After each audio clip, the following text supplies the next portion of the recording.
ओम नमो भगवते वासुदेवाय। भगवान कृष्ण के कार्तिक माह की शुरुआत की आपको हार्दिक शुभकामनाएं। ऐसा कहा जाता है कि कार्तिक के महीने में भागवत गीता का पाठ आपके समस्त जन्मों के पापों को नष्ट कर सकता है। इसीलिए हम गीता के सभी पाठों का अध्ययन आपके लिए लेकर आ रहे हैं। कृपया हमारी श्रृंखला से जुड़ने के लिए हमें सब्सक्राइब कीजिएगा, अधिकाधिक शेयर व लाइक अवश्य कीजिएगा और कमेंट में ज़रूर से ज़रूर लिखें जय श्री कृष्ण। अध्याय को शुरू करने से पहले आइए जान लेते हैं कि कार्तिक माह में भगवत गीता का यह अध्ययन व श्रवण आपके लिए क्या फलों की प्राप्ति ला सकता है। अश्वमेध यज्ञ के समान फल की प्राप्ति। ऐसा माना जाता है कि कार्तिक मास में केवल एक बार श्रीमद् भगवत गीता का पाठ करने से व्यक्ति को गोदान के समान फल की प्राप्ति होती है और जो व्यक्ति कार्तिक मास में प्रतिदिन भगवत गीता का पाठ करता है उसे अश्वमेध यज्ञ करने के समान फल की प्राप्ति होती है। मोक्ष की प्राप्ति।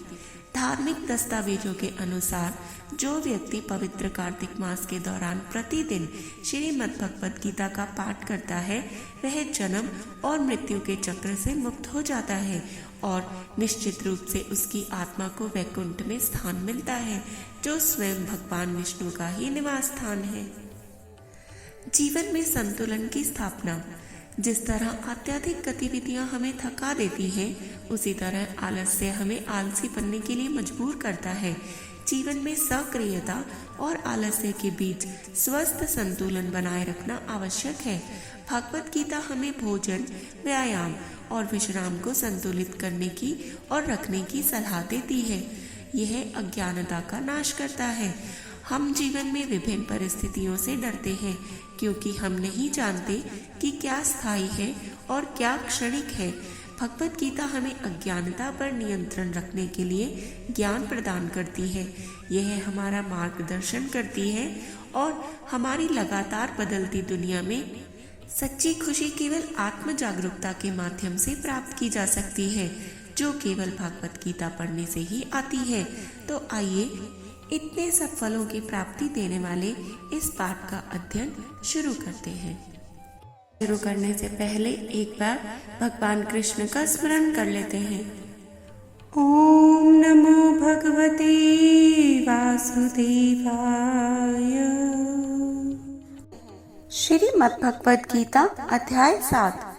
परम प्रभु ने कहा, हे अर्जुन, अब यह सुनो कि भक्ति योग के अभ्यास द्वारा और मेरी शरण ग्रहण करके मन को केवल मुझ में अनुरक्त करके और संदेह मुक्त होकर तुम मुझे कैसे पूर्णतया जान सकते हो।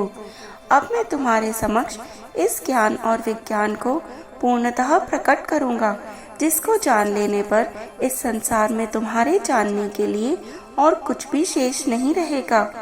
हजारों में से कोई एक मनुष्य सिद्धि के लिए प्रयत्न करता है और सिद्धि प्राप्त करने वालों में से कोई एक विरला ही वास्तव में मुझे जान पाता है। पृथ्वी, जल, अग्नि, वायु, आकाश, मन, बुद्धि और अहंकार, ये सब मेरी प्राकृतिक शक्ति के 8 तत्व हैं। ये मेरी अपराशक्ति हैं, किंतु हे महाबाहु अर्जुन, इनसे अतिरिक्त मेरी पराशक्ति है। यह जीव शक्ति है जिसमें देवधारी आत्माएं सम्मिलित हैं, जो इस संसार के जीवन का आधार हैं। यह जान लो कि सभी प्राणी मेरी इन 2 शक्तियों द्वारा उत्पन्न होते हैं। मैं संपूर्ण सृष्टि का मूल कारण हूँ और ये पुनः मुझ में विलीन हो जाती हैं। हे अर्जुन, मुझसे श्रेष्ठ कोई नहीं है। सब कुछ मुझ पर उसी प्रकार से आश्रित है जिस प्रकार से धागे में गुथे मोती। हे कुंती पुत्र, मैं ही जल का स्वाद हूँ, सूर्य और चंद्रमा का प्रकाश हूँ। मैं वैदिक मंत्रों में पवित्र अक्षर ओम हूँ। मैं ही अंतरिक्ष की ध्वनि और मनुष्यों में सामर्थ्य हूँ। मैं पृथ्वी की शुद्ध सुगंध और अग्नि में दमक हूँ। मैं सभी प्राणियों में जीवंत शक्ति हूँ और तपस्वियों का तप हूँ। हे अर्जुन, यह समझो कि मैं सभी प्राणियों का आदि बीज हूँ। मैं बुद्धिमानों की बुद्धि और तेजस्वियों का तेज हूँ। हे भरत श्रेष्ठ, मैं बलवान पुरुषों का काम और आसक्ति रहित बल हूँ। मैं वो काम हूँ जो धर्म या धर्म ग्रंथों की आज्ञाओं के विरुद्ध नहीं है। 3 प्रकार के प्राकृतिक गुण, सतोगुण, रजोगुण और तमोगुण मेरी शक्ति से ही प्रकट होते हैं। ये सब मुझ में है, लेकिन फिर भी मैं इनसे परे हूँ। माया के 3 गुणों से मोहित इस संसार के लोग मेरे नित्य और अविनाशी स्वरूप को जान पाने में असमर्थ होते हैं। प्रकृति के 3 गुणों से युक्त मेरी दैवीय शक्ति माया से पार पाना अत्यंत कठिन है, किंतु जो मेरे शरणागत हो जाते हैं इसे सरलता से पार कर जाते हैं। 4 प्रकार के लोग मेरी शरण ग्रहण नहीं करते। वे जो ज्ञान से वंचित हैं, वे जो अपनी निकृष्ट प्रवृत्ति के कारण मुझे जानने में समर्थ होकर भी आलस्य के अधीन होकर मुझे जानने का प्रयास नहीं करते, जिनकी बुद्धि भ्रमित है और जो आसुरी प्रवृत्ति के हैं। हे भरत श्रेष्ठ, 4 प्रकार के पवित्र लोग मेरी भक्ति में लीन रहते हैं।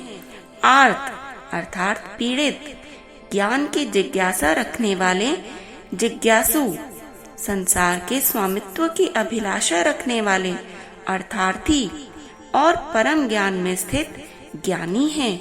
इनमें से मैं उन्हें श्रेष्ठ मानता हूँ जो ज्ञान युक्त होकर मेरी आराधना करते हैं और दृढ़ता पूर्वक अनन्य भाव से मेरे प्रति समर्पित होते हैं।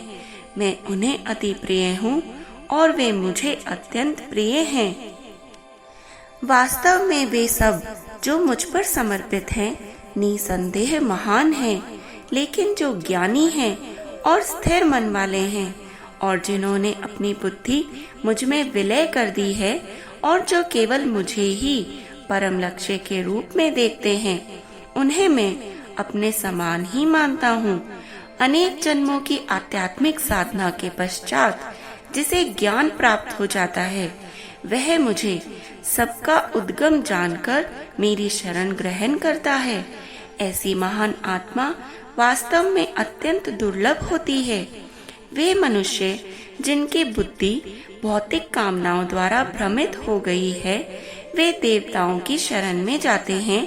अपनी अपनी प्रवृत्ति के अनुसार वे देवताओं की पूजा करते हैं और उन देवताओं को संतुष्ट करने के लिए वे धार्मिक कर्म कांडों में संलग्न रहते हैं। भक्त श्रद्धा के साथ स्वर्ग के देवता के जिस रूप की पूजा करना चाहता है, मैं ऐसे भक्त की श्रद्धा को उसी रूप में स्थिर करता हूँ। श्रद्धा युक्त होकर ऐसे भक्त विशेष देवता की पूजा करते हैं और अपनी वांछित वस्तुएं प्राप्त करते हैं, किंतु वास्तव में ये सब लाभ मेरे द्वारा ही प्रदान किए जाते हैं। किंतु ऐसे अल्पज्ञानी लोगों को प्राप्त होने वाले फल भी नश्वर होते हैं।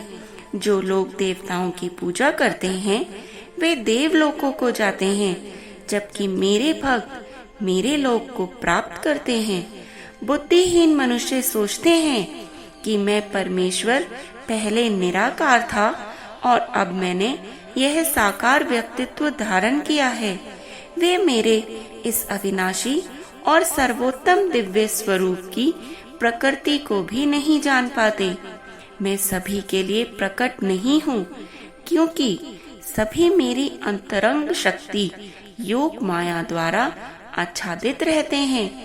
इसलिए मूर्ख और अज्ञानी लोग यह नहीं जानते कि मैं अजन्मा और अविनाशी हूँ। अर्जुन, मैं भूत, वर्तमान और भविष्य को जानता हूँ और मैं सभी प्राणियों को जानता हूँ, लेकिन मुझे कोई नहीं जानता। हे भरतवंशी, इच्छा तथा घृणा के द्वंद्व मोह से उत्पन्न होते हैं। हे शत्रु विजेता, भौतिक जगत में समस्त जीव जन्म से इन्हीं से मोहग्रस्त होते हैं, लेकिन पुण्य कर्मों में संलग्न रहने से जिन व्यक्तियों के पाप नष्ट हो जाते हैं, वे मोह के द्वंद्वों से मुक्त हो जाते हैं। ऐसे लोग दृढ़ संकल्प के साथ मेरी पूजा करते हैं। जो मेरी शरण ग्रहण करते हैं वे बुढ़ापे और मृत्यु से छुटकारा पाने की चेष्टा करते हैं। वे ब्रह्म अपनी आत्मा और समस्त कार्मिक गतिविधियों के क्षेत्र को जान पाते हैं। वे जो मुझे अधिभूत प्रकृति के तत्व के सिद्धांत और अधिदेव देवतागण तथा अधियज्ञ यज्ञों के नियामक के रूप में जानते हैं, ऐसी प्रबुद्ध आत्माएं सदैव यहाँ तक कि अपनी मृत्यु के समय भी मेरी पूर्ण चेतना में लीन रहती हैं। हरे कृष्णा कृष्ण कृष्ण हरे हरे। ऐसे ही और पाठ व कथाओं के लिए कृपया हमें सब्सक्राइब करें, हमारे चैनल को अधिक से अधिक शेयर करें व एक लाइक अवश्य करें और कमेंट में ज़रूर से ज़रूर लिखें हर हर महादेव।